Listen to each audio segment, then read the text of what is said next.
Welcome to the San Francisco International Arts Festival 2019 interview series. Today we have artist Lili Weckler, interviewed by Ari. So hey, my name is Ari, and I'm a friend and collaborator of Lili Weckler's. Lili, can you tell us a little bit about yourself? Yeah, my name is Lili Weckler, and I'm participating this year in the San Francisco International Arts Festival. My company is a dance theater company called Lili Weckler Unhinge, and we make choreographic rock opera. My background is very interdisciplinary. I started as a theater maker as a child and young adult, and also a musician. I've played music my whole life. And as I've gotten older, I was in bread and puppet theater for a while, and bread and puppet included a lot of movement and a lot of dancing. I also went to the Lecoq School for Physical Theater in Paris briefly. And then in the last 6 or 7 years, I got really heavily into contemporary dance and started training and working on technique. And then I'm also a creative writer, and I have a band with Jennifer Meller, who's my collaborator for the show in the SF International Arts Festival. And you write poetry and TV scripts. Yes. And can you tell us just a little teaser about what this new work is that you've been cooking up? Yeah. So this piece, which is called Sisters Strange and the Shatterer of Worlds. The Shatterer of Worlds is a term that comes from the Bhagavad Gita, and it was also used to describe Hiroshima and Nagasaki. So it's the idea of a shattering, a falling to pieces. And this show tells the story of the love child of two embodied kind of cosmological concepts, the earth and death. And the earth and death have been estranged from each other, having once been in cahoots. And so this makes space for the shatterer of worlds to come in and shatter both all of the individuals involved in the story and also sort of like the collective world. And so the love child has to reunite her parents in order to reclaim the world from a sort of shattering. And it's also a queer story that includes a lot of drag and the idea that queering, a sort of queering of our interactions and relationships could create a different kind of bond between people that's capable of standing up to shattering. Amazing. So you didn't mention yet that this is a show that involves dance and music, and we'll talk about that in a minute. But I'm just curious on the level of content, if there's a way for you to talk about how the content of the show represents a kind of new phase in your creative development or new stage in your inquiry. Yeah. Well, I think for a while now, I've been interested. We made a rock opera a couple years ago that was sort of a triptych in 3 parts called De Huma that played at a bunch of different places, including ODC and Joe Good Annex. And it was non-narrative. It included dance and music, but it didn't have a narrative. And for a long time, I've been interested in the voice as part of the choreographic body and in the sort of subject making that the voice produces on stage, meaning that I think sometimes as dancers, our bodies are more like objects on the stage, and we do choreography and we create visual art. But I'm excited about those bodies being alive, embodied, subjects of their own lives, subjects of their own movement. Right. And that's part of our process too. Everything comes out of the stories and the bodies and the somatic experiences of the performers. And so, like, what if my voice is as important to my dancing as my feet and my hands? What about my breath? So I think of music and dance as not really 2 different mediums, but sort of all as one part of an experience. And then I think I also like to create this like total body experience for the audience where every sense is being awakened, literally. If I could have smells in a non-toxic, like not creepy way, I would totally have smells. Because I want the audience to be as alive as the performers in their watching, in their witnessing of the experience. Amazing. I've often had the experience at dance performances, partly because I'm not well versed in that form of feeling a little bit mystified by what is the story that's happening. There's sort of these vague hints of thematic elements, but I'm wondering if you think that adding in voice and song can help clue the audience in to the specifics of the story that you're trying to tell. Is that something that you think about? Yeah, I mean, especially in this case, I think sometimes I'm really comfortable with creating non-narrative performance experiences because something else is getting evoked. Maybe it's really site-specific and it's about bringing the space that it's in to life. Or I saw something at Zellerbach a few months ago called Körper by Sasha Waltz, which was like just so many different ideas about the body. Körper means body. So many ideas about the body that were just hitting you one right after another. And it was so visceral that like I didn't need it. You know, I wasn't looking for a narrative. But in this case, yeah, I feel like for sure songs provide a narrative element. There's no speaking in this piece. There's only singing and movement, but it tells a very clear story. And I think that I would like for the audience to walk away with a sense of what the narrative was, in a way that's really storytelling. That's really like, I've thought about this piece in 3-act structure. So my hope is that you walk away with both a story that you can identify with, and then also sort of like a Brechtian, slightly alienated experience of being asked to think a little bit, to respond emotionally and viscerally and maybe identify with some of the characters, and also to think about the conceptual nature of the tale. Wonderful. It also seems like this piece is explicitly mythological and cosmological in terms of its content, and I'm wondering if you could say a little bit about why that feels important to you right now in your work. Yeah.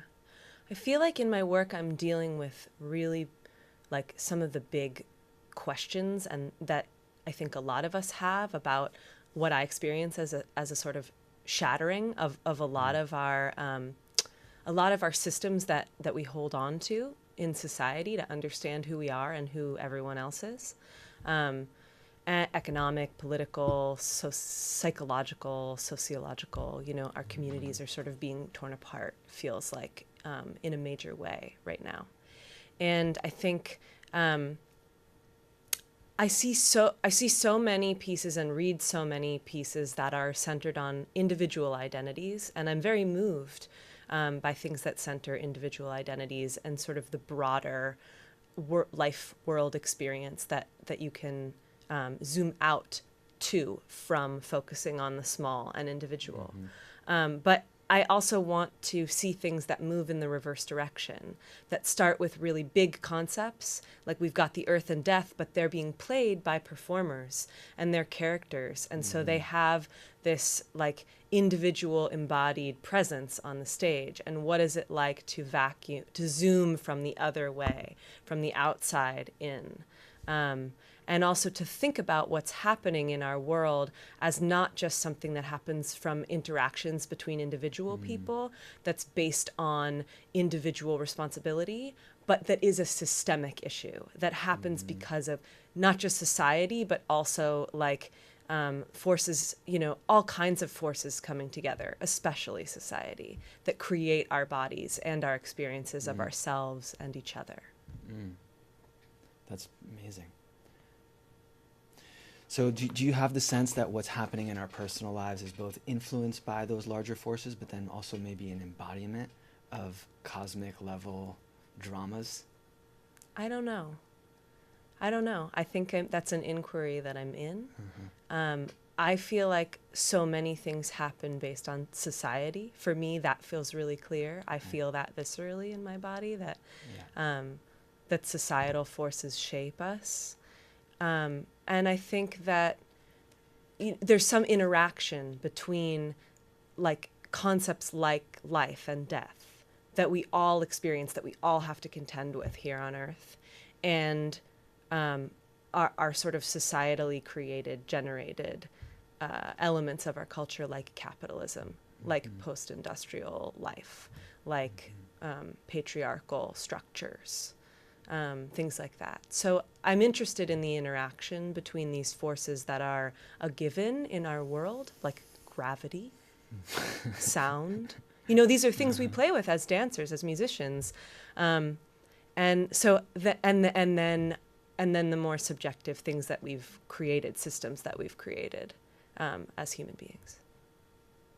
Wonderful. On the level of the medium that you're using, is there anything else you'd like to say about what it's been like to work with the combination of music and bodies? Mm-hmm. Yeah, it's really interesting because I wrote all of these songs that are in this show with the help of Jennifer Meller over the course of the last 6 months or so. And then we're giving a lot of the songs to the dancers.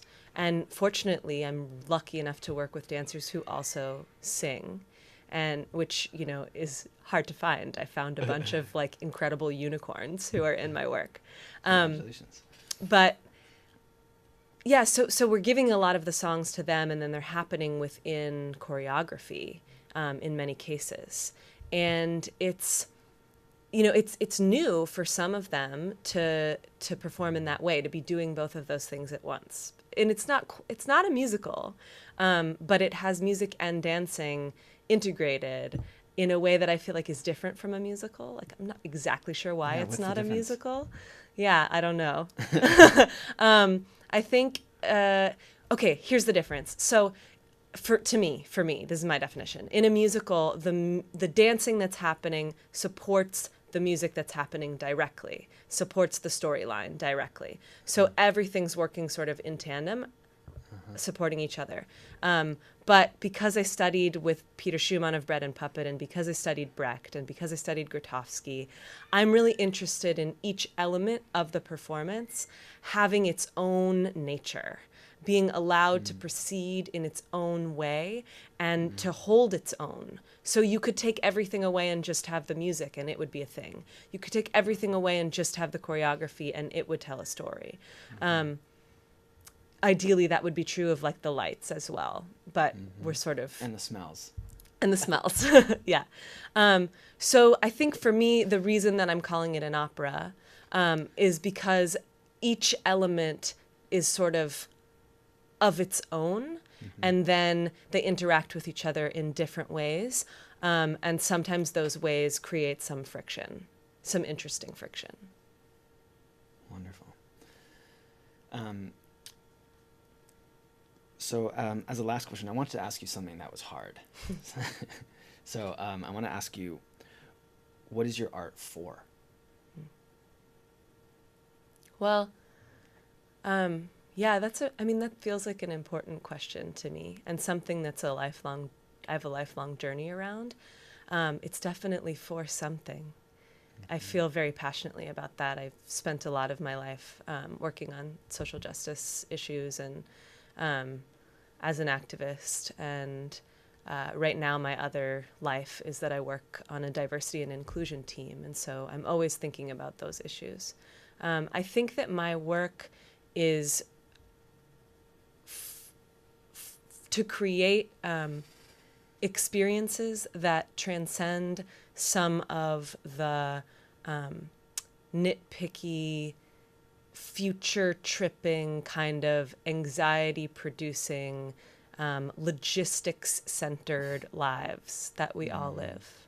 And ideally, I'm making something that creates a sense of, I think we're all so, you know, when you make live work, I'm always asking the question, like, why is this a live piece? Because people are so plugged into their phones and their computers, and they're getting so much media that way. So what am I doing live that can't be experienced in that space? And I think part of it is coming together with other people in one space and being physically present with not just the idea of each other, but also each other's energy bodies and each other's actual physical bodies and the bodies of the performers. And that creates something that has a collective strength and energy that we don't get when we're on our phones or on our computers, and that is often not part of our everyday lives. So in a very visceral sense, I want to bring people together to enact their collective, collaborative dreaming. So much of our capacity for fantasy and dreaming and envisioning a world different from our own, I think, gets erased by our individuation and the deep, like, shattering separatedness of our culture these days. And so live performance to me is a space where we can connect. We can be in the interactive space, and we can also be something as a whole that is elevating for everyone involved. Wonderful answer. And then just as a last note, could you just remind us about the name of your company and the time and location of your show? Yes. My company is called Lili Weckler Unhinge, without an E. And the show is called Sistars Strange and the Shatterer of Worlds. And it is Saturday, May 25th at 6:30, Sunday, May 26th at 5 p.m. in the Chapel venue, which is a beautiful venue with stained glass windows, at Fort Mason Center for the Arts as part of the San Francisco International Arts Festival. And it is 1 hour long, no intermission. Thank you so much, Lili. Thank you, Ari. Pleasure. Such a pleasure. Thank you, Ari and Lili. For more information, go to sfiaf.org. This year's festival is from May 23rd to June 2nd. See you at Fort Mason Center.